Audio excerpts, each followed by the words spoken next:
Hello, What Culture? How you doing today? My name is Simon Miller. You are indeed watching What Culture Wrestling. We're about to up those downs for TLC, and can you believe it? After 12 months of quite literal ups and downs throughout the WWE, we get to the end of 2018, and WWE has probably just put on their best pay-per-view of the year, or at least a pay-per-view that would be in the discussion for what is the best WWE pay-per-view of the year. Who saw that coming? I mean, on paper it looked good, but to execute the paper, that is quite hard. But of course, it doesn't mean it was all perfect, and that's why you've tuned in, because we are going to go through that damn show, and the good bits are going to get an up, and the bad bits, they're going to get a down. The power of my fingers. TLC 2018, let's up those downs.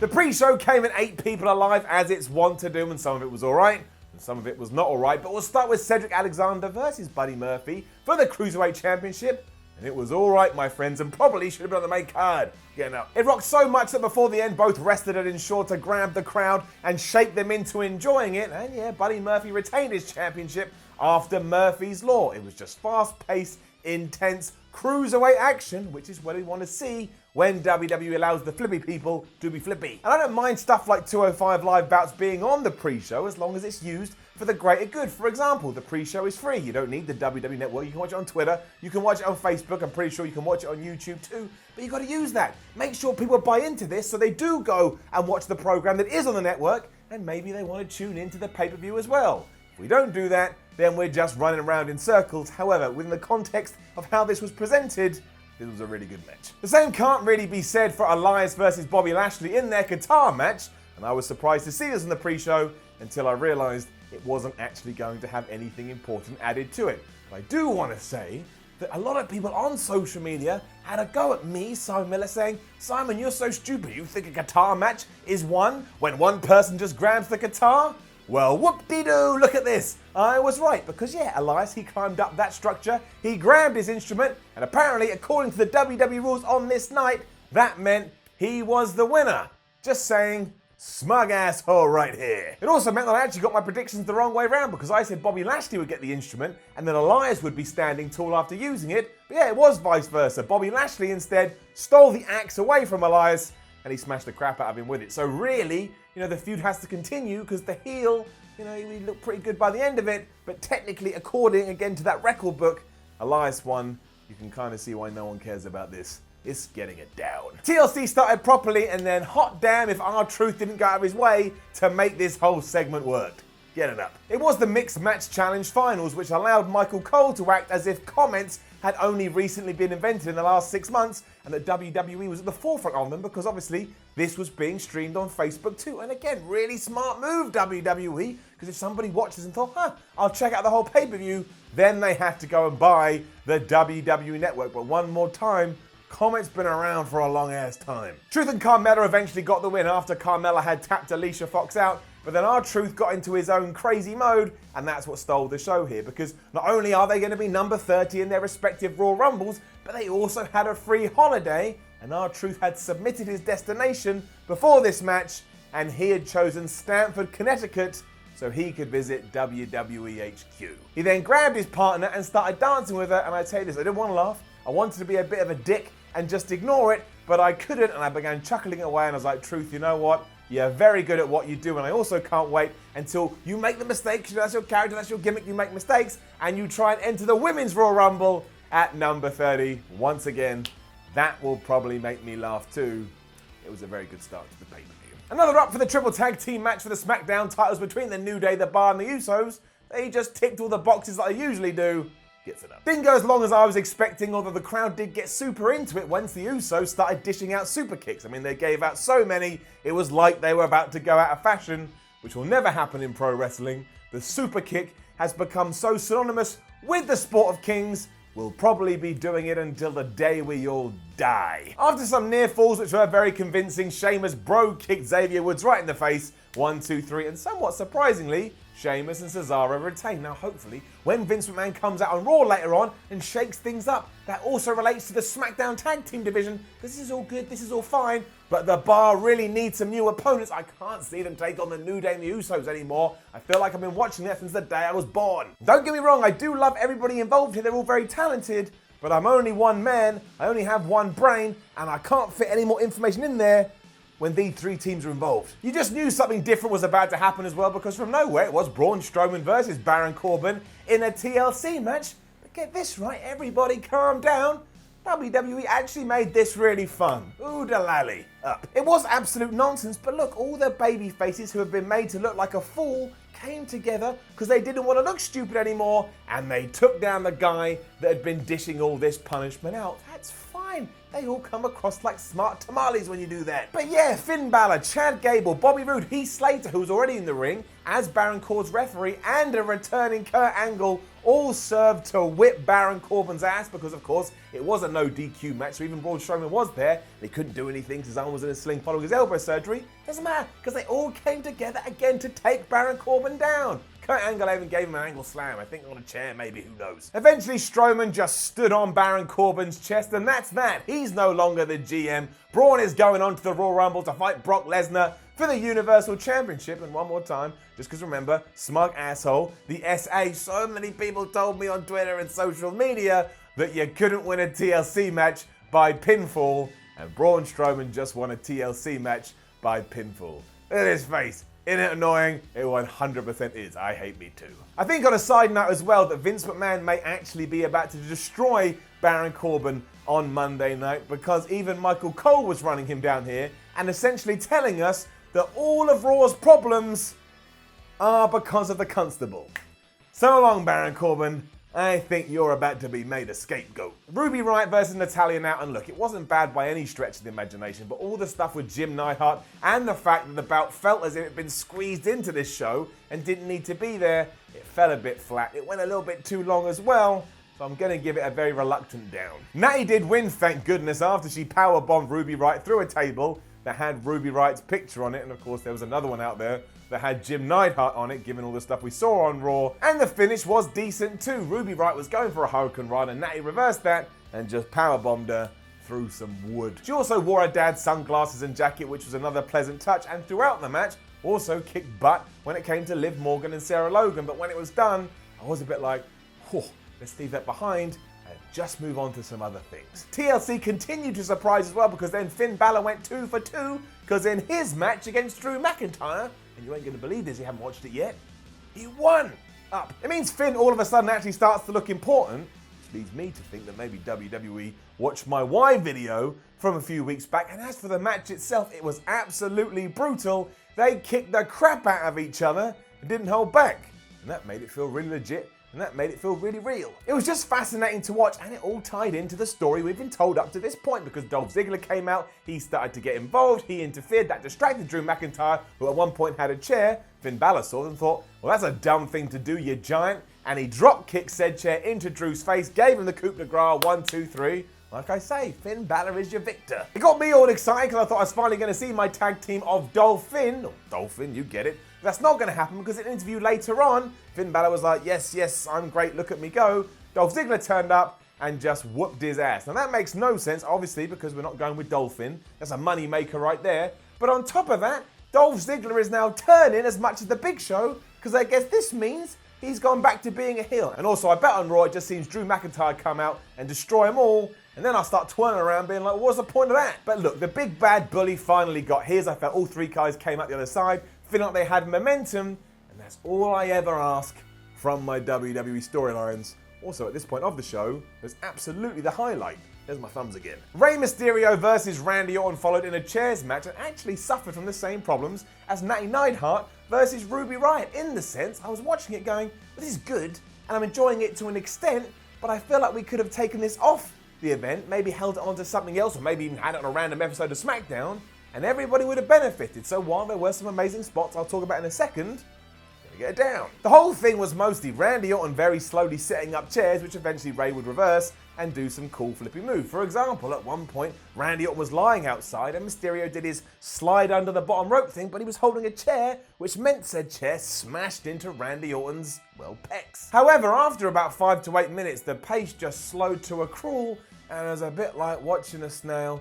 Just, he's taking his time, he's going, he's leaving that weird trail. I'm like, look, it's kind of cool watching a snail. Snail's a group, but really, I'd like to get to whatever's next. Which is why when Ray stopped himself getting RKO'd through a line of chairs and reversed it into a roll-up pin, I was like, I'm all right with that. The right guy won, and now we can move on to whatever's next. Again, not terrible, not awful, but kinda just there. Then Ronda Rousey surely proved any final doubt was wrong. She's a great pro wrestler, she's taken to it like a duck to water, and I imagine she's only gonna get better still. Ronda Rousey versus Nia Jax, up. Not only did she get another good match out of Jax, much like she did at Money in the Bank, but there are a few other wrestlers on the roster that again make her matches feel so real. One of the other few would be Brock Lesnar, and I'm sure you can figure out where that connection comes, starts, and goes. Everything they do, including selling, just looks real, and Ronda was booked like an absolute hero here. She was fighting off Nia Jax, she was fighting off Tamina, and when she won with a flying armbar on the Giant,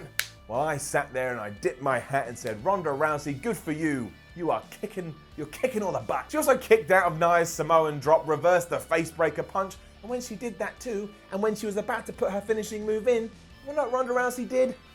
She kissed Nia Jax's fist and even looked at Tamina like, you guys don't have anything on me. I'm the baddest woman on the planet. And I absolutely believed it. It got even better too because when Jax was backstage selling, Becky Lynch turned up and punched her in the face as well and told her to stay out of her face or whatever she said. It was damn well cool. And once again, this made all the sense. That's how you do inter-promotional feuds. Because of course they'd be backstage together. It's a Raw and SmackDown show. If Becky Lynch just wants to wander the halls and find her and beat her up, she absolutely can. The fans went nuts, I went nuts, everybody went nuts. Give me some cashews. Once again, here I had another moment where I was like, this is absolutely one of the best WWE pay-per-views of the entire year.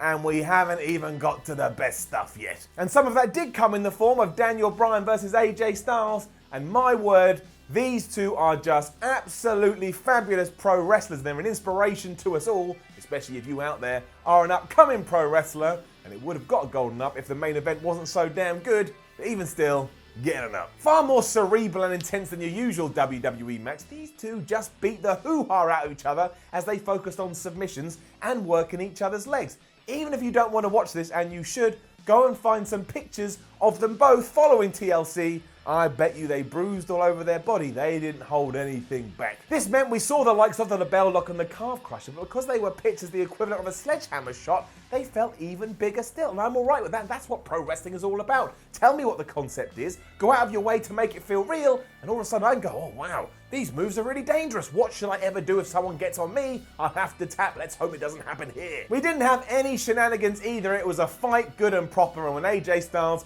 did try to roll Daniel Bryan up, the champ reversed it. He got the 3 count. He holds on to his gold, and he also cut an amazing pre-TLC promo. And apparently he's going to change that belt and get rid of the leather. So that's something to look forward to on SmackDown as well. Pun intended, this was phenomenal. If you've been waiting for anything or just something a little bit different to try and get you to dip your toe back into WWE, go out there. I'd watch highlights of this. I bet it makes you, if nothing else, just a little bit intrigued to tune into Raw and SmackDown this week. That's all I'm saying. Don't shoot the messenger. Or do, if I'm going to attack you first, but I'm not, so it's okay. Also, then Ronda Rousey reminded us that payback is a bitch. Keep that in your head. We then had Seth Rollins versus Dean Ambrose, and once again, those problems we mentioned earlier kind of reared their head again, because it did feel squeezed in and didn't really fit like it actually felt the dynamic or the planning of the show. Now, a lot of that was the crazy booking that we've discussed here on Ups and Downs before, but unlike the other two matches that fell foul to that, I did think this was good. I did think they worked really well in spite of what the crowd was doing, so I'm going to give it maybe a very controversial up. But up. And that really was the problem too. For whatever reason, the fans didn't want to buy into this, and I think they were kind of just excited about the main event, knowing they were going to get the TLC match in, 5, 10, 15, 20, whatever minutes. It was like we had to go through this to get what we wanted, and that is slightly unfair because Dean Ambrose and Seth Rollins really did work hard.